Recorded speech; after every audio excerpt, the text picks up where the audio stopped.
So we're gonna shift gears and focus on our next leadership session, Health Policy Meets Politics, which is much better than my title submission, Health Policy Aura, when politics enters the chat, but that's okay.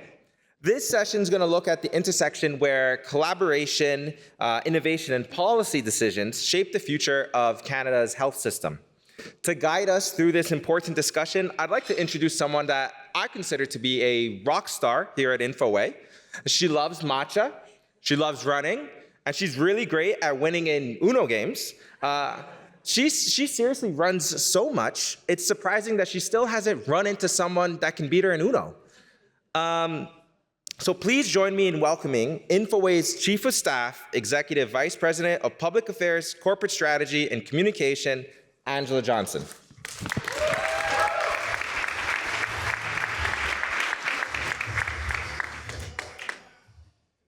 That was the song I had requested, DJ Khaled. So we're hoping to have a little bit of fun.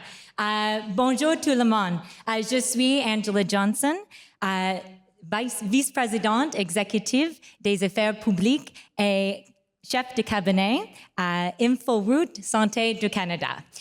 Thank you so much. We're hoping to have a really fun panel here today. And before we get started, this will probably be my only time on stage, and so my only opportunity to acknowledge the organizers for the event today.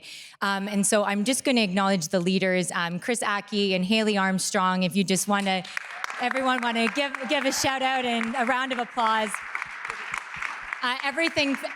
Them and their teams and everyone across Infoway has been working extremely hard on this, but the organization of the event and the program today would not be possible without them. So I just wanted to take this opportunity and acknowledge them. So thank you to you both.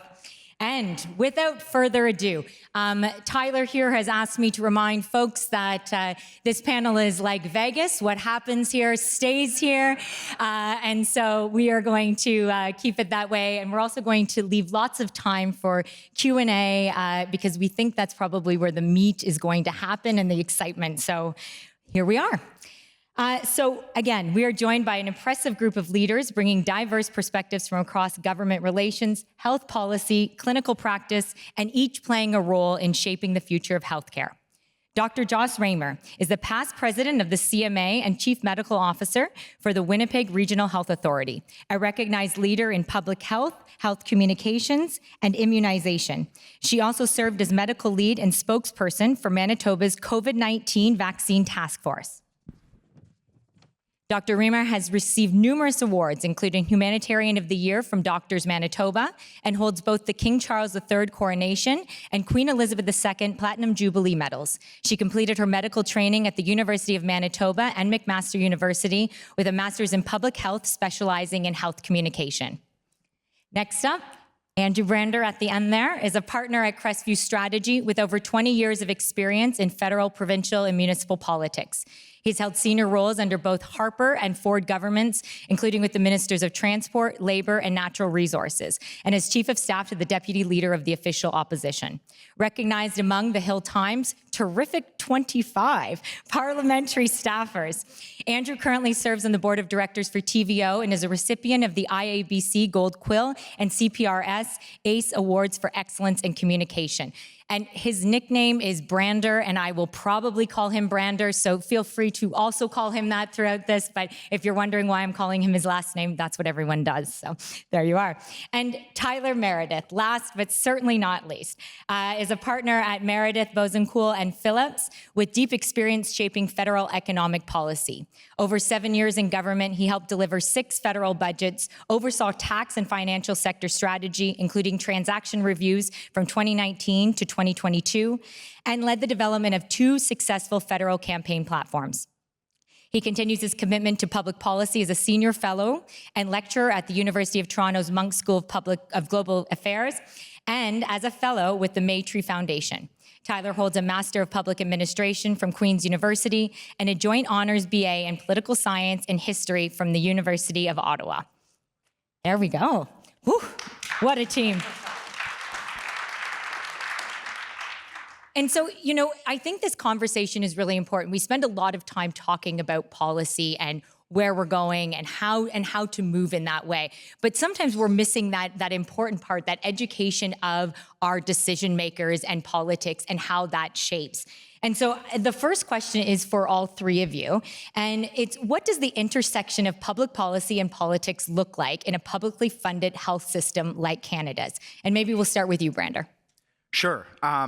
Look, it's vital at a time when we have so much expertise gathered in rooms like this. And there's a lack of a connection between the industry expertise and what people are experiencing on a day-to-day basis and the decision makers up in Ottawa. So it's absolutely vital to make sure that we are using every opportunity to leverage our partnerships. That's the biggest reason why we're here, and find those alignments where we are in a position where we're best able to be bringing government solutions.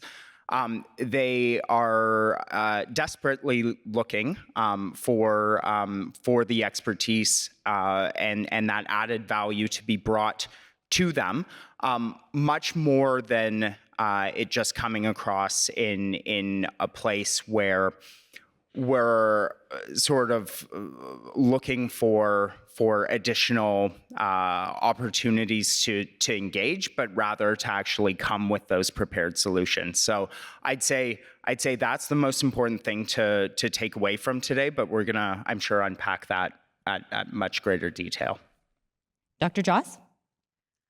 I mean, I think that's the crux of everything that we want to do, is that intersection, because you do have so many people who have deep expertise in the science, deep experiential expertise. I know there's patient partners here who can tell you a lot about how the system works or doesn't work. But if we're not able to translate that into policy that gets enacted, then all of that is for naught. And so this discussion that we're having here is really the make or break of whether or not we're able to make our systems better, because we have to somehow be able to get through to the decision makers, the politicians, the top bureaucrats, the staffers who really make a lot of the decisions. Well, maybe that's a foreshadowing, but get to know your staffers in the political offices. That's really where the rubber hits the road, because we know a lot. We all could tell each other something right now that would make the system better, but being able to get that enacted, to get the money, and sometimes not even the money, the political will, that's where the heart of this really lies when it comes to making our systems better. Tyler?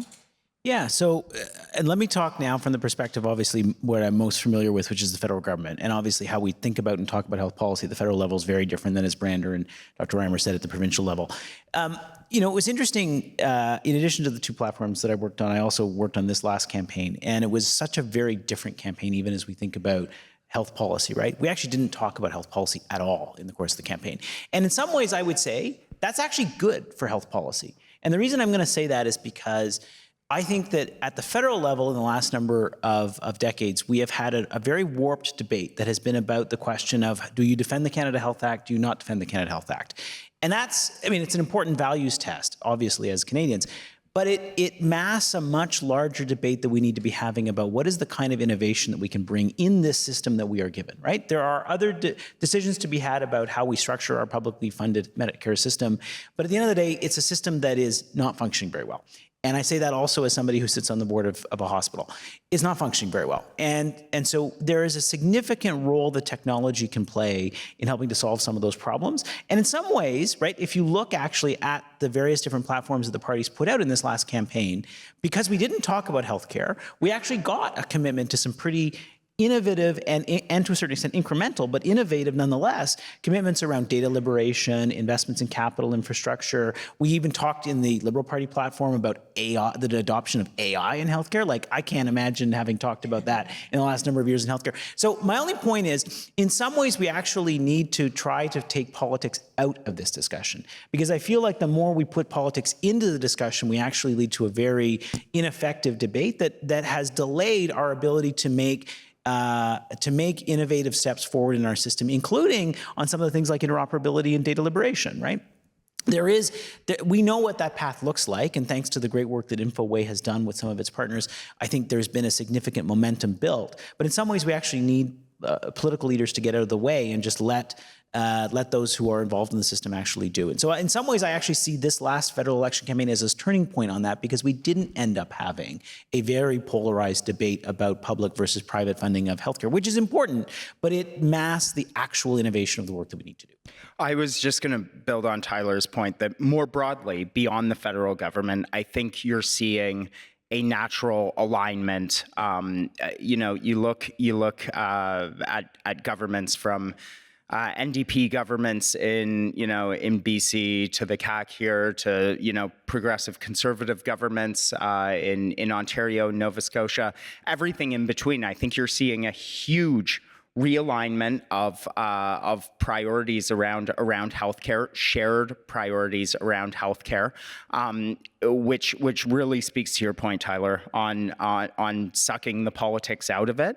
And really, whether it's a more populist movement, which is putting patient outcomes ahead of more traditional sort of convictions that the parties have tended to have going as it relates to the private sector role in healthcare more broadly. But I do think you're seeing that alignment at the provincial level as well. So I think that's an excellent point. Just wanted to underscore that. And building on that, Brander, because so we highlighted this, but what can individuals and organizations do better than to get to that place with government? So recognizing there is this interest, what can partners here of Infoway do to better position themselves with government on connected care policy or moving forward in that way?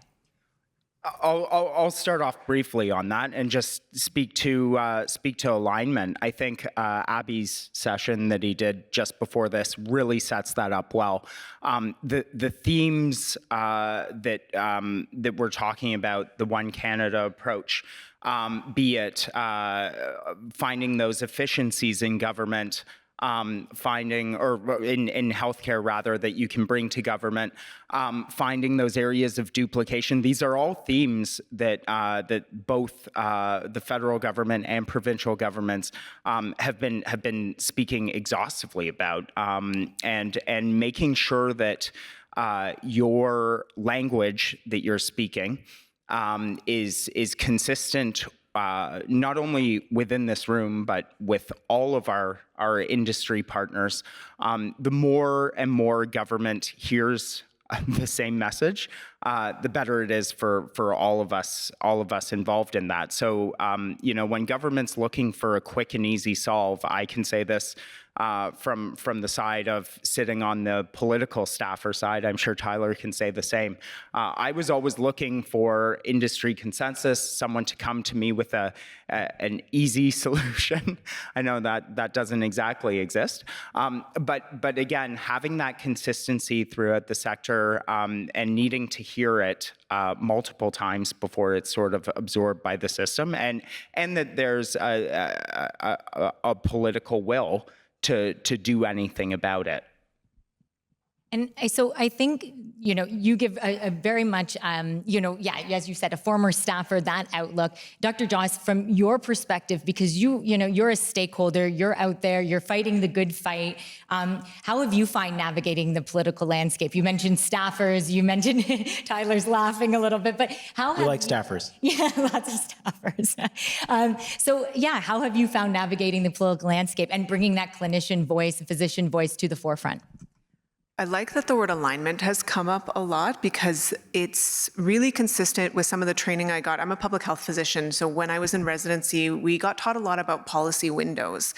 And I think we can all relate to that feeling of spinning your wheels, where you have what's probably a great idea, evidence-based, consistent with what your system needs, and you keep bringing that same idea, and you've been trying to get it forward for years, and it's just not going anywhere. And what works much better is to look for windows of opportunity and be ready for those. And that means looking at mandate letters. It means looking at what's in the news, what's the pain point for the government that you're trying to get their attention, and can you solve that pain point for them? Can you bring that easy solution? Is there something that you're seeing they're just getting hit really hard in the media about that you could maybe solve? And if they see you as being consistent with their mandate, as being consistent with an easy win, if you go for those windows, you're so much more effective, even if you had a different thing that you think is maybe more important. If we want to be more effective at trying to make our system better, finding those opportunities where you can align with the decision makers' needs, whether those are political needs, financial needs, the appearance in the public sector needs, that is an incredibly effective way of moving it forward. I'll give an example in public health, and really nothing to do with digital health and Infoway, but we in Manitoba had a progressive conservative government that was on the conservative side of progressive conservative and managed to get an naloxone distribution program funded by them, despite it not being consistent necessarily with their ideology, because a pain point they were having is that they were getting hit in the media over and over again because Manitoba was one of the few places that didn't have supervised consumption. And this sort of solved that pain point for them, that it allowed them to do something to address the criticism that they were getting publicly without actually having to push too far against their ideology. And so coming at it as a solution to what was difficult for them got us through in something also it's a lot cheaper than supervised consumption. So economically and ideologically solved an issue for them and got a program in that's still functioning today. And that can be incredibly effective when you do have a good idea. Thank you.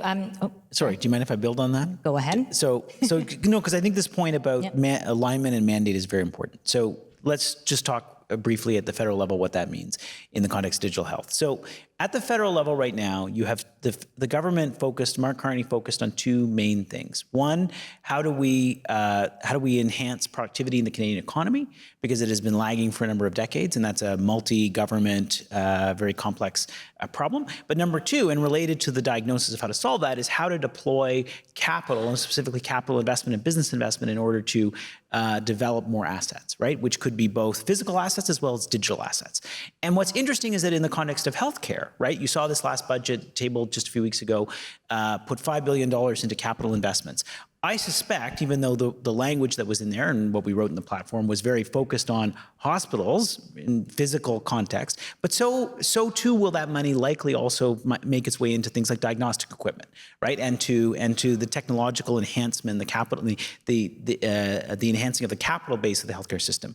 There is also huge, tremendous opportunity in a subsequent budget and in subsequent work that this government will do for however long it is in power, to be able to push forward on the agenda around how to think about AI adoption, how to think about data liberation, how to think about the deployment of increased digital tools in healthcare. Why? Because I can tell you, of all of the areas in which Mark Carney has thought about AI and how it can provide a significant opportunity to enhance productivity, to address improvements in efficiency. He's thought about it in really two sectors in particular. One, financial services, because that obviously is something that he really understands, but two, also in healthcare.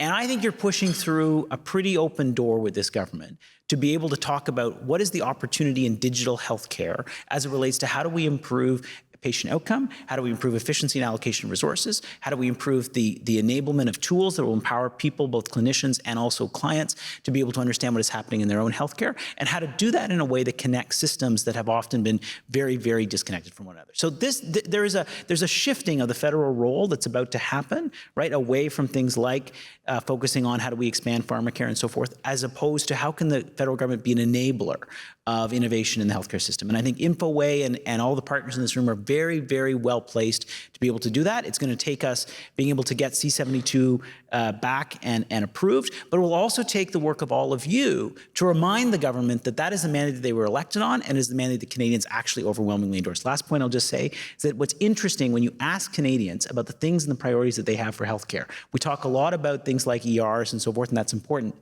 from an acute care perspective. But Canadians want digital health tools. It's often one of the things that's rated right at the top of the things that they want to see in the healthcare system. And yet for many years, that has not been a priority. And I think now there is that window of opportunity, as you say. And I think that's going to be very salient as well, Tyler, to your point, which is the approach of this new federal government is so much more data-driven, it's evidence-driven. you guys have the tools in this room to make that case. They are not going to let ideology get in the way. They're way less dogmatic about any kind of signaling. It's all about evidence, and that's at your fingertips. Yeah, and I mean, on the topic of federal budgets, so at 6:45 approximately this evening, Tyler Meredith, do you want to tell us what's going to happen? I think we're going to see a main vote on the budget debate happen. The government will likely pass or succeed on that vote, and it's likely going to happen on the basis of at least 2 abstentions from the NDP, is what I would expect. And do you and so, I mean, we looked at the budget, and before that, if you're looking at the Liberal platform, and we've talked about AI digital tools, and we've talked about capital versus OpEx. Do you want to speak a little bit about the opportunities you see for healthcare in this budget, and beyond that, but also in recognizing, and maybe for the audience, just talking a bit more about what that capital and OpEx is, because I'm not sure that that's fully out there or understood in that way, and that's something that political folks and bureaucracies are looking at. So before I mention the budget, I'll answer this point that you just raised about CapEx, because it's very, very important in understanding what is this Mark Carney government all about, and why is Mark Carney in particular in public life today. So if you had to distill into kind of one graph, one super graph that explained what is the macroeconomic problem, the main macroeconomic problem that Mark Carney wishes to try to solve, you will find it at the start of Annex 1 of the Liberal Party platform. I know it very well.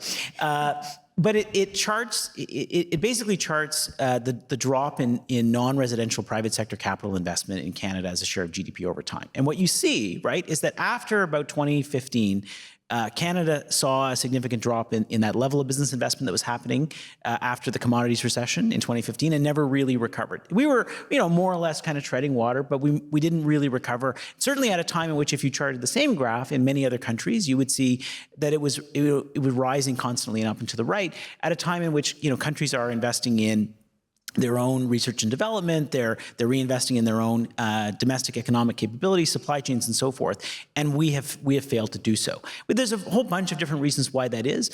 But in the Prime Minister's mind, part of how we're going to change that approach in Canada, in addition to building major national infrastructure projects, is to get the federal government back into the game of focusing where it can, its marginal dollar where it can, on capital-oriented projects. And so there is this separation of operating and capital spending that's now happened in the federal budget. If you want to see the details of how that breaks out, you can find it in this budget. But the point being that in the future, any deficit dollar that the government is going to incur, it's going to incur for the reason of supporting capital investment. And capital investment includes as much physical, the development of physical assets, as it does how do we develop patents and innovation and intangibles, right? And what's interesting is you would think, okay, well, in the healthcare system, that's actually going to constrain the ability to invest, because so much of healthcare is a human service. It's an expendable operating expense. And to a certain extent, that's true, right? Like, it's true that will constrain or change significantly the role of federal transfers in this space. But it's why, number one, you saw the federal government announce in this budget a commitment of $5 billion towards the development of an acquisition of capital assets for healthcare infrastructure. But number two, it also represents the ability and the opportunity to shift the conversation towards how the federal government can enable the development and deployment of technology at scale, right? So what's great about all the work that Infoway has done over the last number of years is it's built solutions. What we have had challenges with, and this is a classic Canadian story, is how do we scale that across the country? Now there's an ability in this new capital framework, especially when you consider that the deployment and the development of those technologies are in fact helping to enhance the capital base of the country. There's an opportunity there to say, well, the future federal fiscal dollar in healthcare can be spent on that, and spent in a way that has much more freedom than the ability to pay for dental care or pharmacare. We still need to do those things, but you see a change in the incentive structure, and I think that is super, super important. So even though we saw the investment in the $5 billion for capital, there's still more work to do, I think, in terms of a part 2 that'll come next year around AI and some of the other digital incentives. But even just that change in accounting is going to be so important to open up a lot of the initiatives that people in this room want to eventually undertake. Thanks. And I mean, and so in talking about, AI digital tools and, the focus that we've had here now, and I'm just wondering, Dr. Joss, from your perspective, how do the partnerships in the sector and incentivizing healthcare professionals help to drive the adoption of digital health tools, including AI-powered solutions? What we see when we're working on the ground in healthcare is just a lot of people who are overwhelmed, who are burnt out, and really struggling just with the day-to-day work. So when there's a tool that actually makes our life easy, it's not that hard to convince people to adopt it if you can get us to sort of look up from the overwhelming number of people that you're trying to help and the visits. I think the biggest challenge is getting people to look up. It's kind of like that old imagery of when you see people in a river and you're pulling them out and you're constantly pulling people out. There's no time to go upstream in the river to see why are people ending up in the river. And that's what it feels like a bit in healthcare. So if you're trying to get physicians on board, it's the biggest challenge is getting their attention if you have a solution. And I know earlier there was a panel where they talked about making sure that if you want physicians or any healthcare providers for that matter to adopt a solution, they really need to be part of creating that solution in the first place, because you're not going to get their attention unless it's something that's addressing an identified need, addressing an identified solution, because there's just too many things competing for our attention at any given moment. And so you've seen quite widespread adoption of AI scribe in physician clinics. That's something that has really addressed a need where we see administrative burden is the number one complaint you hear about from physicians. The amount of paperwork, the pajama time that they spend doing charting after they get home is something that we hear over and over again. So that one really targeted an identified issue that physicians had and brought a fairly easy to implement solution.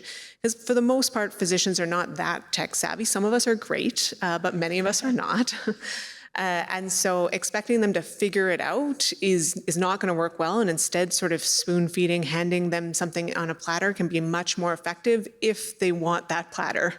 And so that's where we need to sort of bring the two different ideas where you want alignment both with what there's political will, those policy windows, but also with what the needs are on the ground. And both are critical, because it's not going to go anywhere if you can't get the funding, if you can't get the political infrastructure, the will, but it's also not going to go anywhere if it doesn't solve the issue of the people at the front line, if it doesn't solve patient needs or clinician needs. And so that's where this is tricky, because finding something that's going to check all of those boxes isn't necessarily easy, especially when there's so many competing priorities for all of us. It's the same with the politicians, and one of the reasons I mentioned to get to know the staffers, when you're the Minister of Health, or now we have a Minister of AI, so great opportunity there, you are bombarded with people who have ideas and who have requests, and funding requests in particular. And when you also have to be doing the kissing of the babies and the pictures and the showing up at events and the speaking, the staffers are the ones who are going into more depth, looking at ideas, looking at proposals, and then deciding which ones that go to the minister to be endorsed or which ones are good. And so that's really someone who can get you in the door if they think you have a good idea, because there's only one Minister of AI, there's only one Minister of Health. They can't review everything. So that's the tricky but also the really key thing, is to find alignment in all of those, but making sure that the people whose problem you're trying to solve are part of solving the problem. And so I think about this fiscal environment. I'm hearing, AI digital tools. We're hearing that from government. We're hearing that from physicians. We saw a policy window, and, Infoway did build upon that and took advantage of that. And so, I think that with more advocacy and with more partnerships, but I'm also wondering on other areas. And Brander, this question is for you, is that looking at the current fiscal environment, recognizing where we are, what can people do here? What can organizations do from advocacy and partnerships in order to showcase that to the government? What is the best way to do that and to move that forward? I think I'll go back to sort of what I opened with, because I know we probably want to start getting to questions at some point too. Thank you. Am I moderating I'd this? have to drag you all off. I would say, make sure that the focus of all the advocacy work is outcomes and solutions oriented, right? Which is, I think there's, again, Abby's presentation laid it out. The money's just not there. It's times are getting tougher. Politicians are demanding, or decision makers rather, are demanding more value from their dollars because their constituents are demanding that of them. So I do think in that era, that's happening at the provincial level, it's happening at the national level. And so I think, certainly being able to emphasize the way that your positions, your policies, your programs, their alignment with finding those efficiencies, making sure that we're sort of eliminating the duplication that exists in the system. While again aligning with the priorities of the government is really the trifecta of the only policies that are going to continue to advance in this environment. Can I just add one thing? Because you brought up C-72, and I love that you brought that up, because I do actually think that that is an opportunity with this government, because they are focused on efficiencies. And C-72, the interoperability or connected care legislation, is something where Infoway can play a critical role, and something where I know already the Minister of Health is aware and has said that they're interested in pursuing this. And that's something that does seem to therefore align with what you're hearing from the federal government about their priorities, but also when you talk to people on the front line, everyone has a story about being frustrated about not being able to access the information they need, or patients not being able to access their own data. So I think that might be a really wonderful opportunity and is relatively cost neutral compared to many of the asks that come to government. So could be something in addition to AI, which is another real policy window now that there's an actual ministry of AI, well, minister of AI. Maybe we don't have a fully set up ministry just yet, but there's certainly a minister of AI. That's a really wonderful opportunity as well to try to align not just AI, because that's not his entire portfolio. There is more than just that, but certainly an opportunity to get a foot in the door. And, just recognizing the time, I'm going to give each of you 60 seconds left to close with this, and then we'll go to Q&A. What's needed to accelerate progress toward a more connected, patient-centered health system from your perspective? Tyler, start with you. Yeah, sure. Well, I mean, I think we know that one of the key ingredients there is obviously a legislative framework. So we need to get that, back on the public agenda and done as quickly as possible. I think you're pushing through an open door with this government. I think it's just a matter of time, and it will be useful for all of you in this room to make that same point to every federal legislator that you see, or every federal official that you see. Hope everyone's taking notes. But the second is, I think we also have to remember that this is an important time in which all of this is happening, right? So, we've talked about the changing fiscal environment, and we've talked about the importance of how this aligns with, innovation in the system. We're also at a time in which Canada is trying to stand more on its own. And you hear a lot of this government talking about AI sovereignty.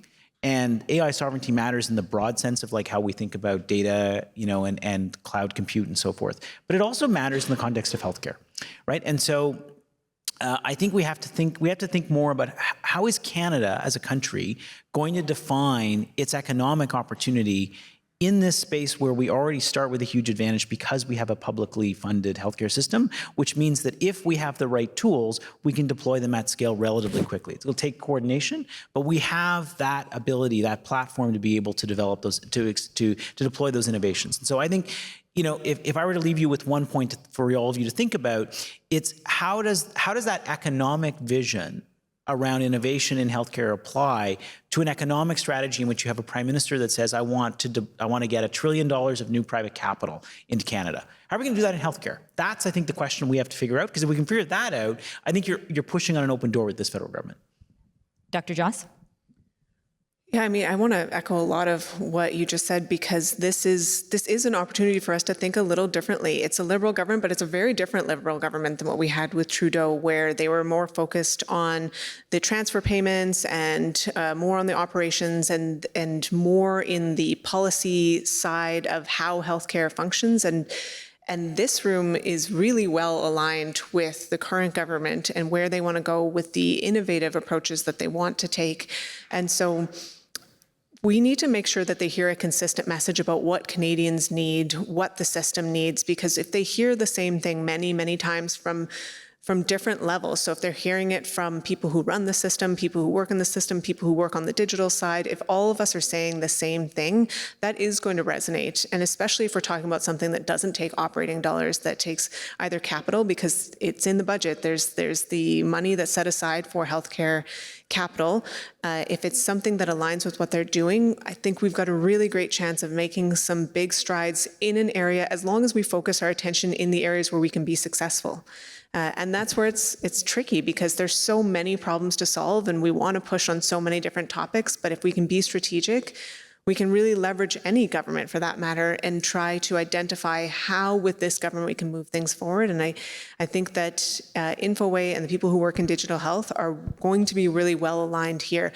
I will just flag that when it comes to the things that come to me as a healthcare administrator, the partnering with the frontline folks is really critical, because I get a lot of proposals from different groups or companies, and there is no way for me to navigate through to know who's trustworthy, who's legit, who's really done their background stuff, and who's just trying to, fish everywhere and hope that they get a bite somewhere. And so when you come in already with a well-established frontline support structure that is helping design and produce things, that is so much more helpful to decision makers to figure out whether or not your idea is the one that they should pay attention to, because we get a lot of these emails just with ideas, and it's just difficult to know which one is worth paying attention to.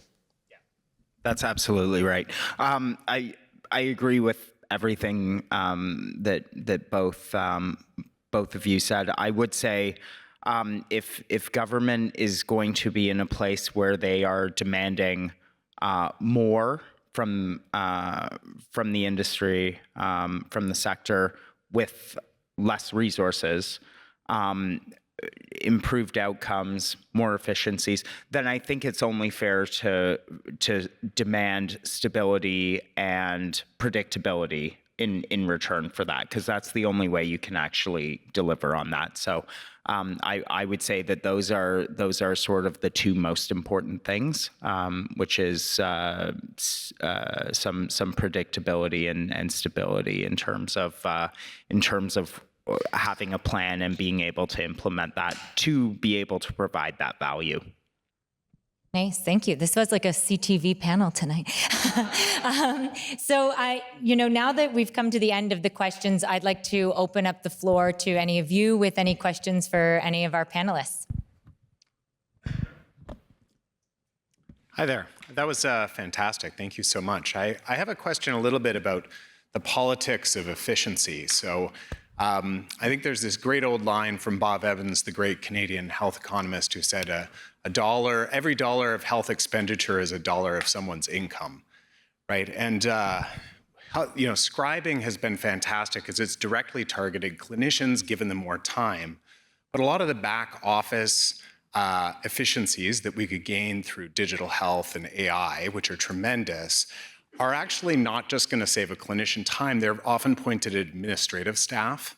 Like when we rolled out, in one case, e-referrals, we suddenly discovered, wow, we don't need all these coordinators whose only job was to just telephone other doctors' offices and chase down these referrals, and we can just kind of eliminate those positions. That's a great efficiency. But in many cases, this is going to result in kind of political blowback if it's not managed well. So I'm curious on your thoughts, like efficiency right now, I've heard you say it many, many times, but do you have some thoughts around managing the politics of efficiency in a way that doesn't result in enormous pushback from organized labor or some of the other kind of key healthcare leaders and stakeholders within the healthcare system? Go ahead. Yeah, I mean, as a healthcare administrator. I would agree in principle, but I also feel right now that our systems are so overwhelmed that we're not at a point where we're going to be laying off anybody, regardless of how efficient we can make things, because there's just such a shortage of different types of healthcare providers, and not even just providers, but everyone who works in the system. We have shortages all over the place. We have shortages in our clerks, in respiratory therapists, in the nurses, and so one of the challenges when people often bring policy ideas to politicians is that they say, oh, it's going to save you so much money. And I think we all know that when the systems save money, the budgets don't suddenly go down. They just find other ways to spend that budget. And in this case, that actually works in your favor, because what it means is that the resources can be reallocated to helping with wait times. So maybe we can get more efficient because we have AI in the clinic, but now you don't need as many clerks in that clinic, but you certainly do need somebody to help us manage some of our wait time infrastructure. So I can't imagine right now getting in the near future to the point where, as a healthcare administrator, I'd be like, fantastic, let's lay off some of these folks. Instead, I would love to be able to reassign them, because I am constantly being asked, like, can you just give me like an administrative assistant, or like one physician assistant, or one nurse who could help make this clinic run a little better? And so if I had the opportunity where I didn't need as many people in location A, I could use them in B, C, D, E, and it would really benefit. And so I don't think that will be right now a major political risk. Instead, I think we can reframe it so that we're not proposing to save the government money. We're proposing to move resources to decrease their wait lists. And maybe if I could just say, from the perspective of somebody who sits on a hospital board, I think you're 100% right about that in terms of the redeployment. It'll result in redeployment of capacity. But the other piece of it is, even if it didn't result in a redeployment of capacity, in the short term, I'm actually okay with that, because there's so much stress, and which has shown up in the form of absenteeism in certain parts of our healthcare professionals, right, because of sickness and burnout, that we actually maybe need to relieve a bit of relief time, frankly, in that, if that additional time that AI or whatever tool may save, they don't need necessarily to see another patient. If they do, that's great, but maybe if they don't, and they just frankly happen to have a less burdensome workday, that's maybe not the worst outcome from the perspective of what we eventually want, which is a greater focus on the client. Yeah, I'd just echo that and say efficiency is not in the pursuit of a dollar figure. It's in the pursuit of better outcomes. I think especially at the provincial level, I'm sure at the federal level as well, every provincial government is staring down the barrel of an aging population that's going to double in the next 15 years, right? So everyone's very aware of the kind of costs, both in dollar figures and human resources that comes with that. I think every provincial government, every federal government would consider that, and the political consequences sort of associated with anything that's seen as a cutback or in that. Nice, thank you. Next question. Hi there. Thank you. Question for you. Listening to all the discussion today, it seems there is consensus and agreement about, the value of health data, the opportunities that there are. We heard 6 billion, 8 billion, whatever billion there may be, that is waiting to be unlocked. And it seems like the path towards it is just having a framework of legislation to really unlock it and get everyone working in the same direction. And, we've seen successful examples overseas, down south of the border, in terms of legislation getting cooperation and interoperability. And for years, I think we've all been wondering why the hesitation in Canada to enact that kind of legislation that can focus everybody in one direction. And what do you think are some of the hesitations there, and where could we push in order to make it easier for politicians to move forward? Who wants to take it? Maybe I'll, Tyler, yeah, go sure, ahead. I'll start. So I think you've got two issues that have historically been at the core of that delay that you described. So one is obviously, how much does the federal government want to be seen to be trying to set the standard for other provinces and territories? Typically, it has been kind of, I think, a no-go in terms of trying to use the ability to set kind of the single standard, given that the federal government, at least even from a funding perspective, is only going to show up with maybe $1 out of $4 in the health system. So, it's just like, do you really want to put your money down on this? Now, arguably, I would say, I think there's come to a realization that there is frankly an easier win here than you would think would be the case in other parts of the health policy system, right? And so I think even if the federal government is not going to say this is the single standard, we're simply removing data barriers, and then we're going to have obviously a various provincial and federal interoperable standards step in their way in order to ensure that there's an ability to share and use the data. I still think that it is now seen as actually a win in the way that a couple of years ago it wasn't. So that's number one. Number two, and Brander can certainly speak to this, I think there has been a hesitation around the politics of data and data rights, because there is a thin line between saying we want to take out the barriers to data liberation and to data control on the part of the patient and the prescriber to saying that we should have a single national digital ID, right? And I think we know that a digital ID sounds scary to some people. It whips up easy populist opposition. We've seen even in the UK, for example, as they've started to open this Pandora's box of a discussion, where that can go in a very nasty kind of way. And I think governments generally, provincially and federally, have wanted to avoid opening that Pandora's box. Now, C-72 doesn't do that, but I think it's taken some time for people to think about how can we do in a very smart way a data legislative framework that doesn't get us caught in that particular political trap. Yeah, I think from a populist side of things, that is absolutely the concern. Tyler alluded to there, and I think the survey that we asked earlier in terms of who would be comfortable with it. I don't even know if 35% is the right number outside of the room, quite frankly.